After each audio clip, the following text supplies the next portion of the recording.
Breakfast News on Rajya Sabha TV. I'm Tina Jha. Let's start straight away with the headlines. India counters Pakistan over suspension of peace talks, says both countries agreed on reciprocity when the Pakistan's JIT visited Pathankot. United States calls for both countries to engage in direct dialogue.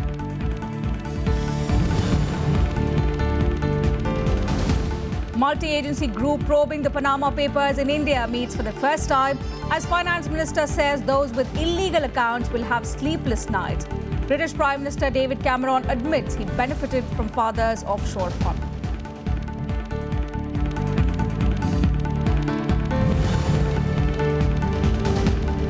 Time-bound probe ordered into clashes on the NIT campus in Srinagar. 2 FIRs also lodged. HRD Ministry says outstation students had the option of appearing for exams at a later stage as opposition targets government over poor handling of the issue.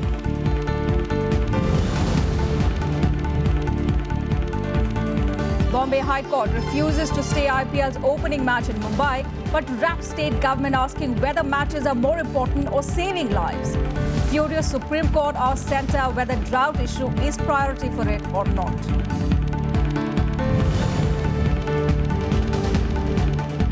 And Islamic State fighters kidnapped more than 300 cement workers in Damascus in Syria as militants launch assault against government forces.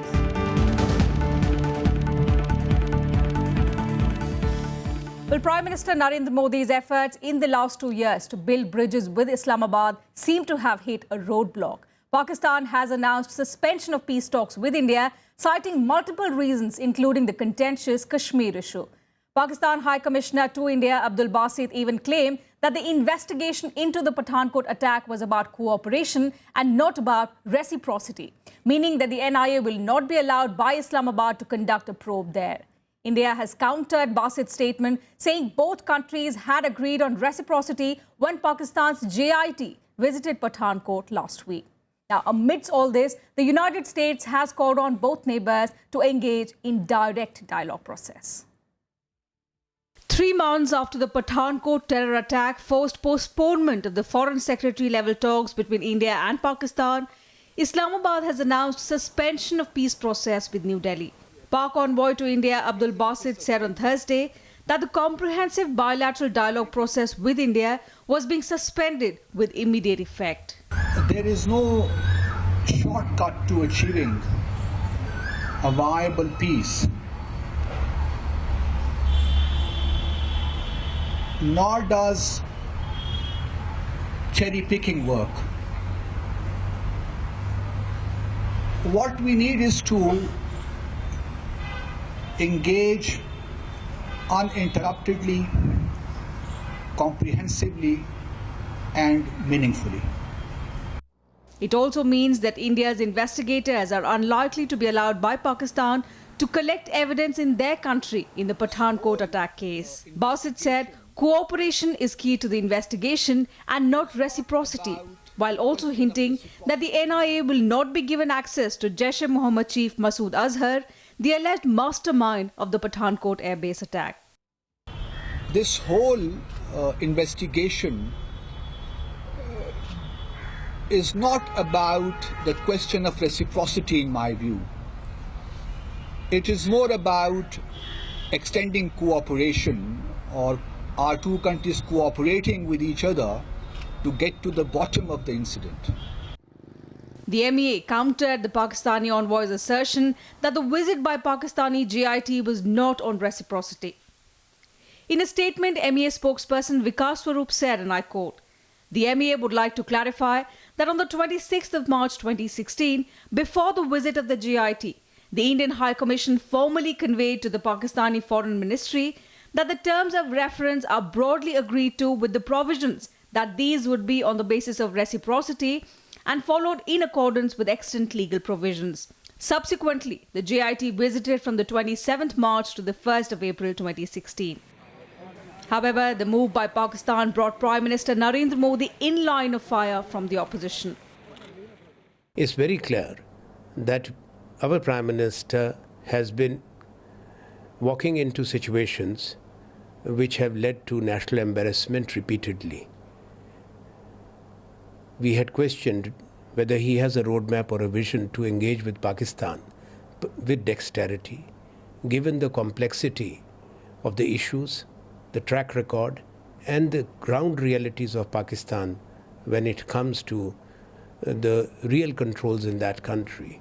So unless and until the entire establishment of Pakistan was endorsing the peace process, it was a non-starter from day one. It is a very negative attitude of Pakistan. They wanted India to permit their team to come here. Our government permitted it. It seems they're going back on their words by not allowing our NIA team to visit Pakistan and to investigate various terrorist locations. Policy bankruptcy has been compounded by tactical blunder. India has egg on its face. Some others took to Twitter to attack the government. Experts say Islamabad's hardening of stance against India has come in the wake of China blocking a UN ban on Jaish-e-Mohammed chief Masood Azhar. The other reason being cited by officials is the arrest of Indian national Kulbhushan Jadhav, whom Pakistan believes to be an Indian spy. Bureau Report, Rajya Sabha TV. And on to the other big story. The multi-agency group set up to probe the Panama Papers in India met for the first time yesterday. The group chalked out an action plan including approaching tax haven Panama, global economic bodies and the journalist consortium that did the expose for obtaining documents. The meeting deliberated on the inputs relating to Indians whose names have figured in the expose on offshore entities allegedly floated by individuals and corporates. The top brass of the Central Board of Direct Taxes and representatives of the Foreign Intelligence Unit, RBI and Foreign Tax and Tax Research participated in the meeting held at the Finance Ministry. Meanwhile, Finance Minister Arun Jaitley told a private news channel that the MAG is analysing each and every account. Jaitley said, and I quote, "We are analysing each and every account to find which is legal and which is illegal. Those who are having legal accounts, they need not worry. And those having illegal accounts will get sleepless nights now," unquote. And international fallout also continues following Sunday's release of the Panama Papers, a massive leak of documents from a Panama law firm that helped political leaders, wealthy individuals and companies hide financial assets and dealings. British Prime Minister David Cameron has admitted he benefited from his father's offshore funds. Russian President Vladimir Putin breaks silence for the first time since the leak of millions of documents from the Panama-based law firm Mossack Fonseca. Putin has denied any element of corruption, accusing his opponents of destabilizing Russia. He said that a friend of his named in the Panama Papers leaks had done nothing wrong and spent the money he earned from business on buying expensive musical instruments to donate to public institutions. Больше всего наших оппонентов беспокоит даже не это, а единство и сплоченность российской нации, многонационального российского народа. И в этой связи предпринимаются попытки раскачать изнутри, сделать нас более покладистыми и... Meanwhile, British Prime Minister David Cameron, contradicting his previous statement, admitted that he and his wife once had a stake in an offshore trust set up by his late father, which he sold in 2010 before becoming Prime Minister.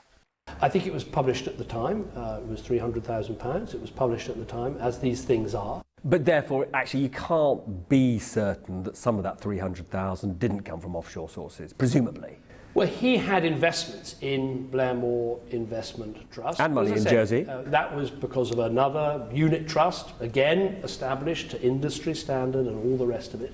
Many people have those investments. But in all of this, I've never hidden the fact that I'm a very lucky person. I had wealthy parents who gave me a great upbringing, who paid for me to go to an amazing school. I've never tried to pretend to be anything I'm not. Argentine President Mauricio Macri is among scores of politicians and business figures whose name was leaked in the leaked documents. Macri said he had nothing to hide after a federal prosecutor called for an investigation. The president said he was simply director of a Bahamas-based company which has now been shut down. The company was allegedly created by his father to make investments in Brazil. Y yo quiero decirles hoy, una vez más, que estoy muy tranquilo, que he cumplido con la ley, que he informado la verdad y que no tengo nada que ocultar. Y en ese camino, no solo hice la declaración inicial diciendo que no era accionista, que como director no recibí ningún tipo de retribución y que hice mi declaración jurada desde el primer día. 11 million documents held by Mossack Fonseca were passed to a German newspaper, which then shared them with the International Consortium of Investigative Journalists. They show how the company has allegedly helped clients launder money, dodge sanctions, and also evade taxes. Bureau Report, Rajya Sabha TV. And back home, the centre came in for a severe rap in the Supreme Court yesterday after its lawyer failed to show up for a hearing on drought. The court asked the centre to show some seriousness on the matter. Now, soon after the rebuke, Additional Solicitor General Pinky Anand appeared in court saying she was ready to argue. The court was hearing a petition by Yogendra Yadav's organisation Swaraj Abhiyan. The petition has asked for help for farmers as 10 states have declared drought. Haryana and Gujarat were also strongly reprimanded by the apex court, which asked them why they had delayed declaring a drought. Meanwhile, Union Urban Development Minister Venkaiah Naidu has said that a drought was God's act and the government could not do anything about it. However, he also said the union government was in touch with the affected states and was providing all possible help. Was annoyed by the attitude of the central and the state governments. The central government was seeking to get the matter adjourned on the ground that its law officer was not available, was busy in some other court. The court told them that, look, this is a very serious matter for which if one Solicitor General is not available, some other law officer could have been deputed by the government. कहना नहीं सुखे हमारा हाथ में है क्या भगवान ने दया किया तो बारिश आएगा नहीं आए तो जो सरकार के द्वारा जो भी काम होना चाहिए वो काम होते रहते हैं स्टेट्स पहले स्थिति को अध्ययन करके रिपोर्ट भेजना रिपोर्ट भेजने के बाद फिर केंद्र कमेटी मीट करके कमेटी पैसा मंजूर करते हैं सब काफी स्टेट्स ने रिपोर्ट भेजा कमेटी का बैठक हुआ और मंजूर भी किया पैसा भी रिलीज कर रहे हैं ये निरंतर चलने वाले प्रक्रिया है. And the Bombay High Court has refused to stay the first IPL match in Mumbai on the 9th of April.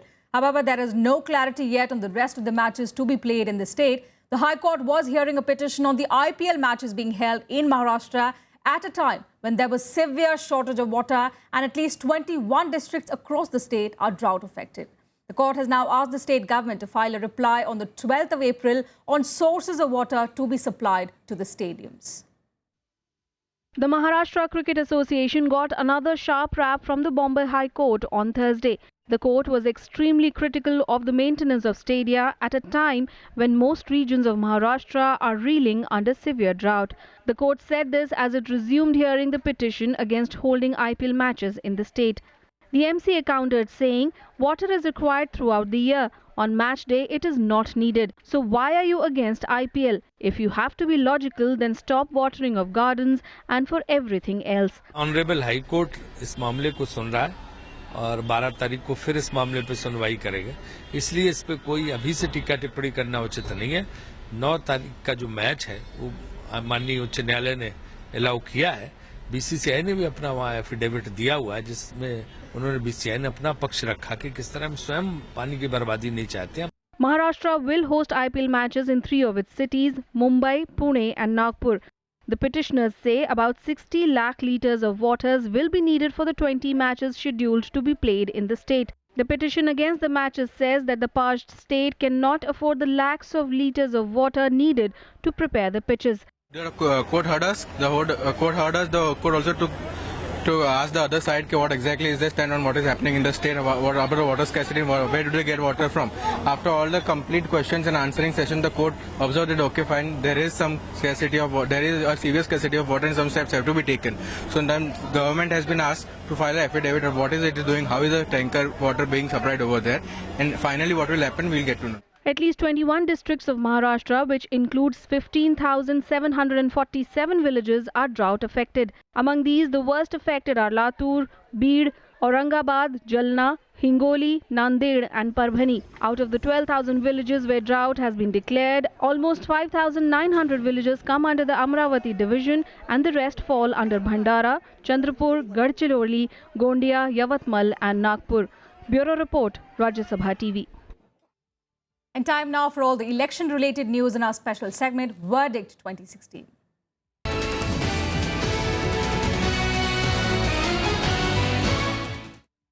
The high-pitched campaign in Assam for the assembly elections will continue today as well. Prime Minister Narendra Modi will be addressing 4 rallies across the state today. His rallies are slated for Raha, Rangia, Sarbhog and Guwahati. For the BJP, infiltration continues to be a major poll plank in Assam. Prime Minister Narendra Modi has said that the government would not allow infiltration and resolve it as a top priority. Congress Vice President Rahul Gandhi will also hold 3 rallies in Assam today. The first rally will be held in Kamrup district, the second one will be in Nalbari, while the third will be in the Darang district. The Congress has been engaged in a high-pitched campaign in the state, with Congress President Sonia Gandhi addressing 2 rallies yesterday. Former Prime Minister Dr. Manmohan Singh had also launched a scathing attack on the NDA government at a rally in Assam recently. The party's Chief Minister Tarun Gogoi is seeking a 4th term in office in the state.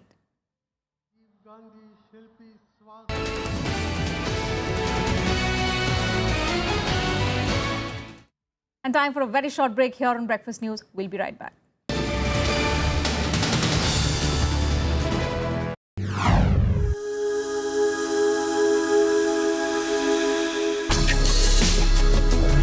Tales that inspire. Stories of social change. A salute to diversity. Promoting public discourse. Events that motivate. Inspiring the innovative spirit. Watch Rajya Sabha television documentaries on Rajya Sabha television.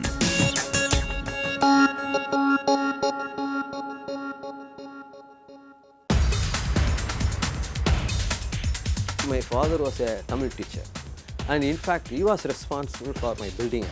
The orderliness in the lifestyle was brought by my father. In India, my feeling is that primary education has to be strengthened heavily. Vices are established by the Act of Parliament to have a high-quality science education. Watch Eureka with Professor V. Ramakrishnan, Director, Indian Institute of Science, Education and Research, Thiruvananthapuram, on Rajya Sabha television.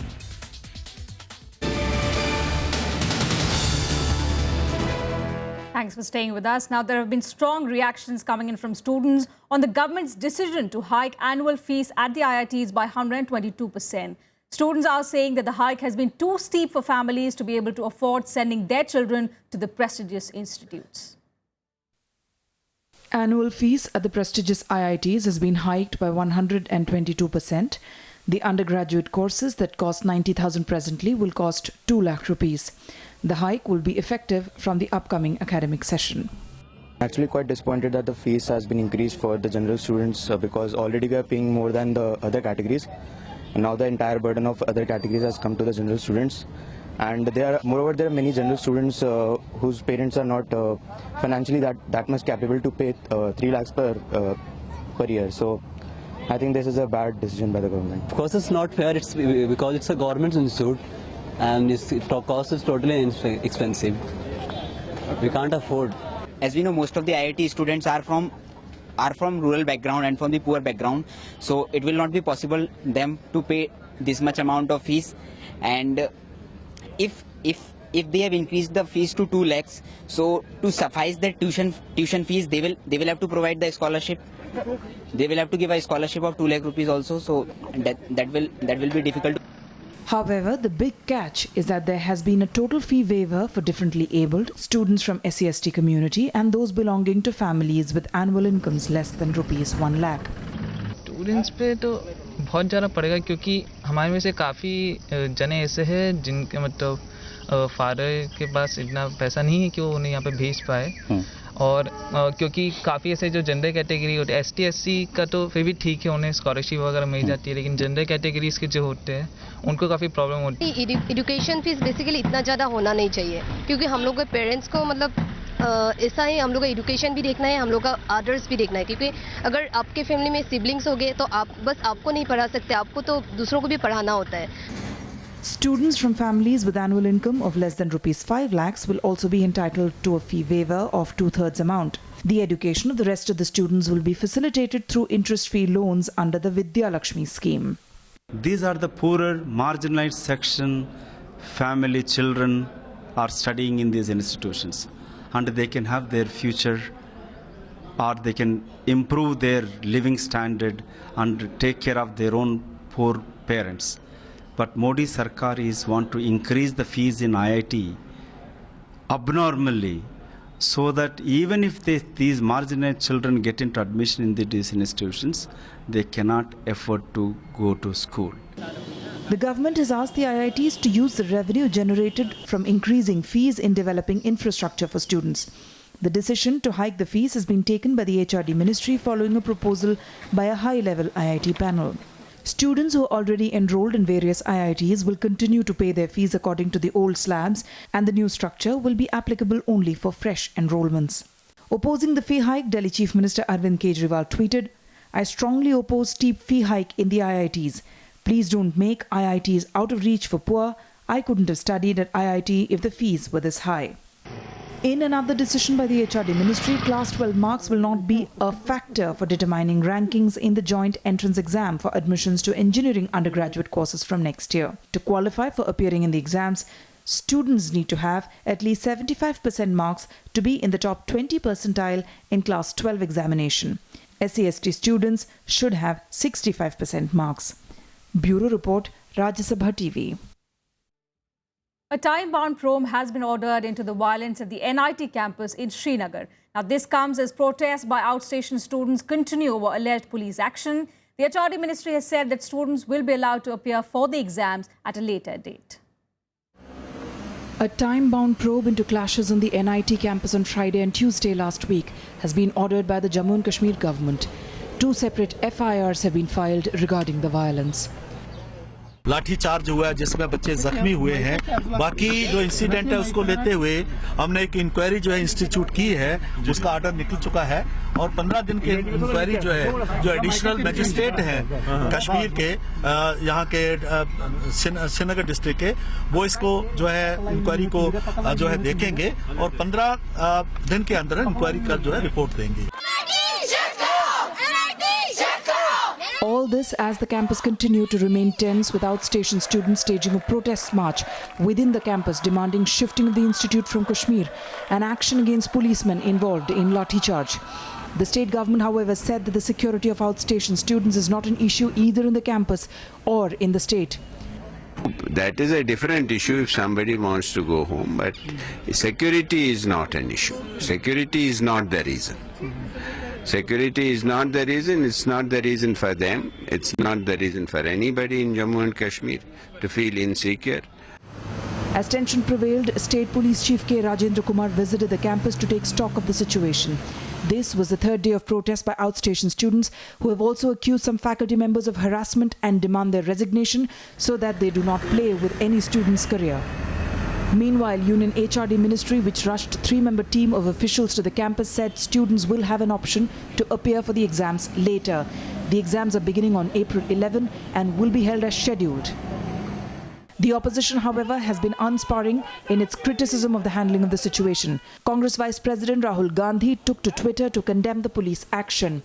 He said he strongly condemns the lathi charge on students and that the BJP and its allies are not learning any lessons as it uses brute force against students. This appears to be a cover-up operation because the police is under fire. They are being accused of having assaulted the students without any reason, and those students who were carrying national flags. Now, to save their own skin, they have filed an FIR against some of the students. The HRD minister will visit Srinagar on April 13th for a consultative committee meeting of members of parliament. So far, there is no clarity on whether she will go to the NIT campus. After many years, in fact, perhaps the first time in the history of India that universities have become centers of violence. And it's most unfortunate. It's only happened in this administration. सारे देश में इस समय अस्थिरता का माहौल है। भारत माता की जय बोलने पर भी लाठी गोली मिलती है, भारत माता की जय ना बोलने पर भी लाठी गोली मिलती है। वर्तमान सरकार ने देश को एक अंधेरे कुएं में डाल दिया। Despite what is said by MHRD, there are issues in the university, and one should not allow the situation to get out of control, and it should not become an issue between locals and outsiders, and issues will have to be sorted out. Tension began brewing inside the NIT campus last week after India lost to West Indies in the semi-finals of the T20 cricket tournament. Some local students burst crackers, triggering protest by outstation students that resulted in clashes. Bureau Report, Rajya Sabha TV. And on the global front, Belgian prosecutors have released images of the so-called man in the hat, the third suspect thought to be involved in the Brussels airport terror attack last month. The authorities issued the images as they appealed for anyone who may have filmed or photographed the man to come forward. The CCTV pictures show the suspect walking away from the airport after the explosion on the morning of 22nd March. He was seen wearing a white jacket as he left the airport after discarding explosives at 7:58. Two other perpetrators were killed in the suicide bombings at the airport. The suspect then went to the nearby town of Zaventem before heading into Brussels. The last image of him was taken at Rio de Janeiro, where all traces of him were then lost. More international updates in the World Wrap. Islamic State fighters kidnapped more than 300 cement workers in Damascus, Syria, where the militants launched an assault against government forces this week. Hundreds of employees at the Al-Badia cement company were taken by Islamic State fighters from a factory in the town of Dumair. The militant group's latest attacks near Damascus are seen as retaliation for military setbacks suffered by the group elsewhere in Syria.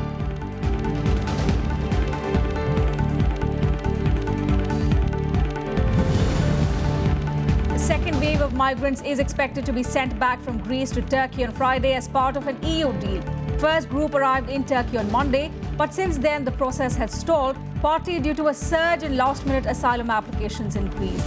Now, according to the deal, migrants who have arrived illegally in Greece after the 20th of March are expected to be sent back to Turkey if they do not apply for asylum or if their claim is rejected.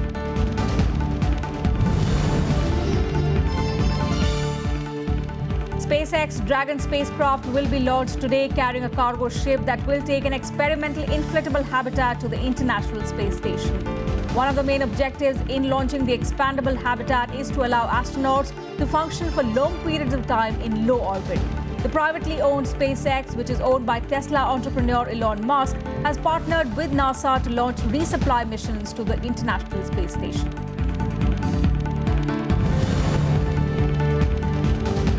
Brazilian President Dilma Rousseff on Thursday called leaks of alleged testimony against her government in a corruption case as false.